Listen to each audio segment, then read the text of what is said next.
What's going on, everyone, and welcome back to a new video on the channel. In today's video, we're going to be talking a little bit about Forza Horizon 6 and its location. Now, of course, right now we don't really have any actual detail on this, and trust me, even if I did, I probably wouldn't really say it to you guys, but I genuinely don't have any sort of idea on anything to do with Forza Horizon 6. I've not gotten any sort of details. I don't have anything on the down low or anything like that, so I can't really share anything with anybody. But today's video is going to be more of like a discussion type of video where you guys can also discuss with me down in the comments below, and we'll have like this little, I guess, collaborative video, right, where I get to interact with you guys in the comments. So we'll talk a little bit about the setting or the location for the next Forza Horizon, because that is a massive part of the game's like life, I guess. Like if you put it in a place where you don't want to play, what's the point?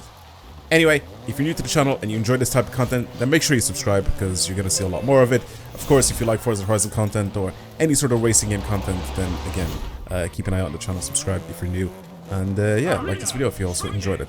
But anyway, regardless, let's get started. So we'll start off from Forza Horizon 1.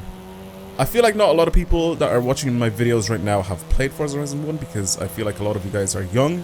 This game came out in 2012, so I'd say a lot of you guys were really young at the time. 2012 is 12 years ago. 12 years ago is massive. Like, it's such a long time ago if you think about it. And that's when the very first Forza Horizon game came out, and it came out on the Xbox 360, and it was set in Colorado, which this actually wasn't my first Forza Horizon game that I played. The very first one was the next one, which was Forza Horizon 2, and I loved it. I still think this had one of the best locations, and I still think this had one of the best overall packages for a game. The only thing that this thing missed out on is the open world, I guess, zero barriers type of aspect, which they kind of started bringing in a little bit more in Forza Horizon 3, and then in 4 they kind of brought it out properly, and then now in 5, of course, it's all just full sandbox, just drive wherever you want type of vibe, which I absolutely love. But again, Forza Horizon 2 was still a little bit more like Forza Horizon 1, where you were kind of still led on like actual roads and trails and paths like that, with barriers on either side, kind of stopping you from really exploring properly. There's obviously a few areas where you were able to go off-road and drive like that, but you know, not everywhere was like that. But Forza Horizon 2 was set in one of my favorite places that I've even visited in real life, which is kind of like the French Riviera, so south of France and northern Italy, and I loved it. I absolutely loved it. Like I said, it's still one of my favorite ones from the series. I think location was perfect. The whole scene was perfect. The Forza Horizon 1, 2, and 3 were all based on the same thing. It's a massive music festival with a theme of cars, supercars, and hypercars, and tuner cars, exotic cars, whatever. But it's a massive music festival, and that's why I absolutely love the soundtrack of all three of those. They had some really good music. I feel like 2012 to 2016, which was when Forza Horizon 3 came out, they had such a great soundtrack. Like, all the radio stations all had good music, even the classical ones. There you go, I'll even say that. But they had some very good music. But the location, like I said, is something that played a massive part for me. And south of France and northern Italy is a brilliant place, and honestly, I wanted to visit it for the longest time in real life, and I did 3 times. I've been there 3 times, and I've driven on the French Riviera 3 times. It's just such a nice place, especially in the summer, like especially if you have a nice car as well, and it's such a lovely place to be in. And I think the location for Forza Horizon 2 is one of my favorites still to this day. Again, Forza Horizon 1 set in Colorado wasn't really a crazy place, but it actually worked out really well. And of course, this is where they introduced the whole open world aspect, because obviously before that they had the motorsport series where it was all just on track. So this being, you know, open world and being like, oh wait, I can actually drive on the street, you know, there's AI, there's actual traffic and everything. Very cool. Now let's move on to Forza Horizon 3, which came out in 2016. I feel like at this point, people wanted to see a very specific country, which was Japan. Japan is one of them that I feel should be very much considered for the next title, which I'll talk to you guys about in a second. Australia, again, kind of a weird place to put it. but it actually turned out really, really well. It had a very nice mix of city with the open world, with sandy dunes and beaches, and everything is basically what you expected Australia to be like. And it was nice. It was very, very nice. I love the map. I think that was a very, very good game. I think as an overall package, Forza Horizon 3 was brilliant. And again, don't even get me started on the whole soundtrack of it. But also, this is where they kind of brought out more of the off-roady stuff like trophy trucks and buggies and just SUVs and pickups and all the sort of stuff that can go fast off-road, because this is when they started introducing the whole aspect of freedom, right? You're not kind of stuck in just driving around on the roads and trails. You can break through those and go into the open world area. You know what I mean? So this is when that sort of started, and again, Australia was very, very sick. Now, when Forza Horizon 4 was announced, obviously there was a big jump, I think, in graphics from Forza Horizon 3 to 4. I think it was very noticeable, especially when you first launched the game up and you're like, oh, damn, like this is different, like this is nice. And of course, this also came out on the Xbox One, and now also on the PC. Forza Horizon 3 also came out on the PC. It wasn't very well optimized, I think, at the time when Forza Horizon 3 came out on PC. You also started off with Forza Motorsport 6 Apex, I think was what it was called, and that's when they tried to test out kind of the Xbox titles on the PC. And then Forza Horizon 4 fully released on the Xbox One and also on the Windows PCs, which was very, very sick, and that's when I started to play properly the Forza Horizon games on PC. I really do wish that all the games were on PC, because it would just make everything so much easier for myself to put them all together. But again, Forza Horizon 4 coming out on PC, and it had the location of kind of northern Great Britain, right? So you had Edinburgh Castle in it, Scotland basically, and it was beautiful. I think the setting for this was beautiful. I feel like a lot of people were talking about this, saying, you know, it kind of changed, kind of went a little off, and they wished that it would have been Japan, but obviously it didn't end up being Japan. It ended up being Great Britain, more so Scotland, and location, I think, was beautiful. It was very picturesque. It was more classic than anything else. Like, obviously, with the Australia stuff, like, you had, you know, the modern cities and stuff like that, and it just looked a lot more modern. Whereas now, when you're in Scotland, it was like old towns, old cobble walls and stuff like that, farms. It was just a nice change of pace. It was beautiful. It was picturesque, and I loved it. I think Forza Horizon 4 setting was very, very sick. And again, with the games, you know, going up in numbers from Forza Horizon 3 to Forza Horizon 4, the freedom changed even more. So you're now able to drive even more off-road, even more in the whole open area. And then, obviously, we had Forza Horizon 5, which took a massive, massive spin from everything else. So in 4, they kind of hinted to the fact that it wasn't any longer a music festival that was just basically surrounding cars. It was now more of like, hey, go to this place, go explore, enjoy the scenery, stuff like that. And then 5 kind of just took it all to the next level when it came to stuff like that, because 5 had nothing to do with music. It had, honestly, car culture in Mexico is not something that I'd ever put together. Like, it's just not something that I would really be interested in checking out. Like, if you said Forza Horizon 5 is in Mexico and it's all about their car culture, and I'd say to myself, like, what car culture is there in Mexico? Like Mexico, let's just put it this way, it's not a very rich place, right? It's not a massively rich place. You don't have people driving around in supercars or hypercars. You don't really have a lot of tuner cars and stuff like that in Mexico. Yes, there are very much exceptions, which I understand, but it is just a little weird, right, and a little different.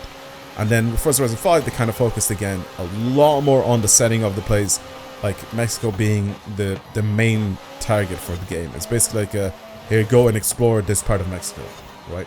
It's not anything to do with, oh, here's some cars, go and mess around with these cars, right? Like, here's a supercar, here's some hypercars, here's some tuner cars, go and do street racing and do all that sort of stuff. Of course, that they brought out all of the previous stuff from the previous games, like, you know, all the same races and the PR stunts and all that sort of stuff, which they evolved over time. But again, I feel like this was no longer about cars, and it was more about the setting. And since they're putting such a big emphasis on the setting, I think they should put it in an interesting place, especially for the next game. So Forza Horizon 6, in my opinion, I think Japan is a very, very good place. I've seen people say that Japan isn't a good place. I've seen someone said it in one of my previous videos, and one of the comments is like they don't think Japan is a good place. Why? Why isn't it a good place? I think Japan is a perfect place. So I think people saying constantly over the past however many years now, 4, 5 years, 6 years, that Japan would be a very good place for this, they're completely right. I think they would. It would make such a perfect place for it. It's incredibly picturesque. So if they want to go down the route of having it so you explore a lot of stuff, it is perfect. There's so many old, beautiful castles and sceneries and trees and all this sort of stuff. If you've played Gran Turismo 7 and you see all of the little like photoscape areas that you can go into and see how beautiful like Japan can be if done right in an open world game, it is perfect. You've Tokyo Expressway as well in Gran Turismo is what I'm talking about, which is just kind of the highway driving around Tokyo. And imagine that being an actual thing in Forza Horizon, where it's just open world. You have a nice long highway where you can just do loops around Tokyo and stuff. It is just such a perfect place. And if you want to step out of the city, also, actually, since we're in Tokyo, imagine if they recreated Tokyo, or if they made it somewhat close to being accurate. Somewhat like GTA, for example.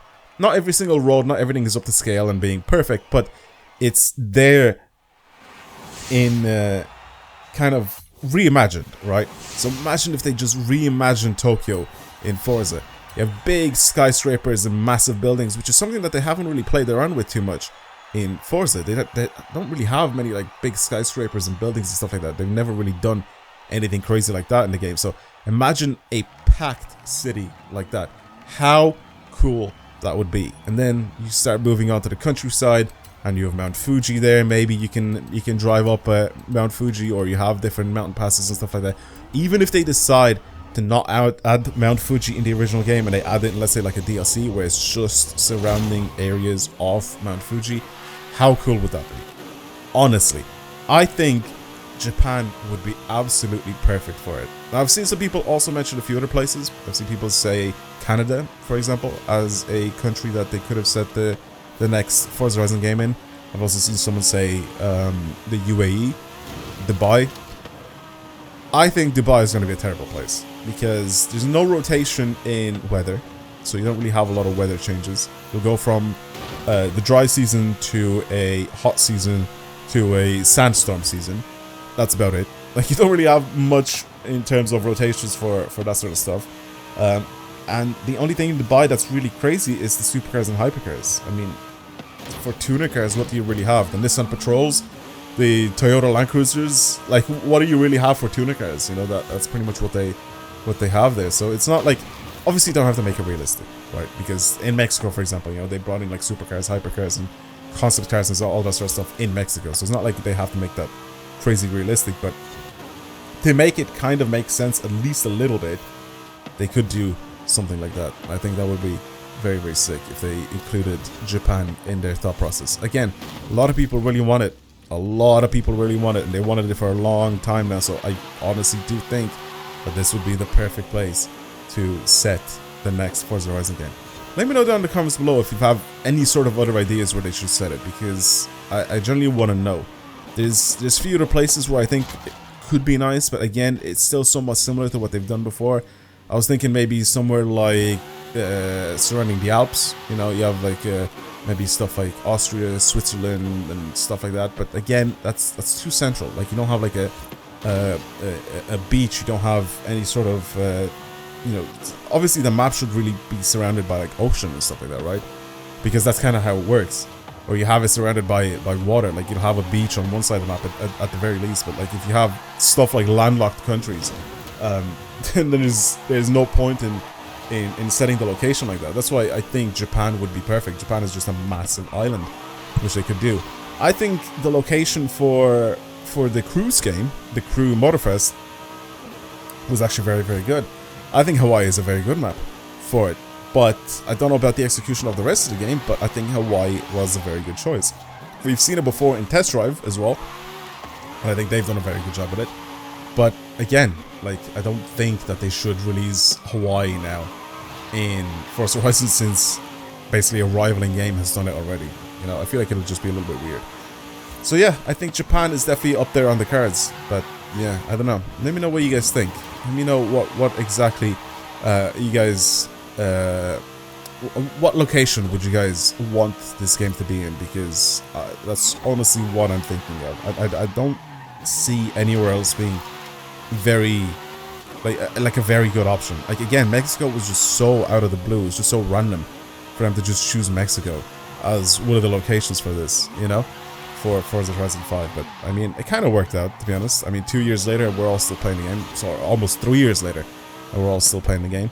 So it has done something useful. But then again, I mean, obviously they keep updating the game and they keep adding cars and they keep adding content to the game. So that's fun. That's obviously what keeps it going. But I think the location also plays a big part in this, because there's still a lot of people that play Forza Horizon 4. There's still a lot of people that go back and play it over Forza Horizon 5. They choose to play the older game because the location is better. I think the way, the memories that they had probably with Forza Horizon 4, probably a lot better than Forza Horizon 5. So again, I think locations make a massive part of these games, and I genuinely think that they should rehire. I can't remember the guy's name exactly, but the guy, basically the old school like DJ that they had, the guy that selected all of the music for the games.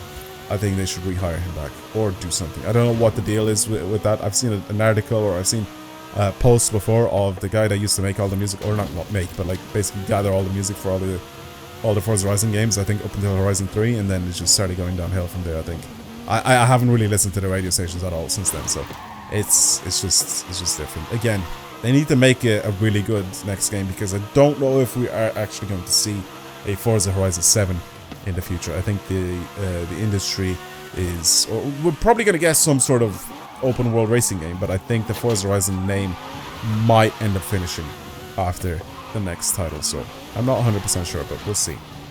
Anyway, I think that's enough rambling for today. Thank you for watching today's video. I hope you enjoyed it. If you want to see more videos like this on the channel, then of course subscribe. And again, like I said, this is a discussion video with you guys, so let me know your thoughts down in the comments below, and I'm down to reply to you guys and talk to you guys. But yeah, anyway, that's it. I'll see you guys in the next video. Goodbye, everyone.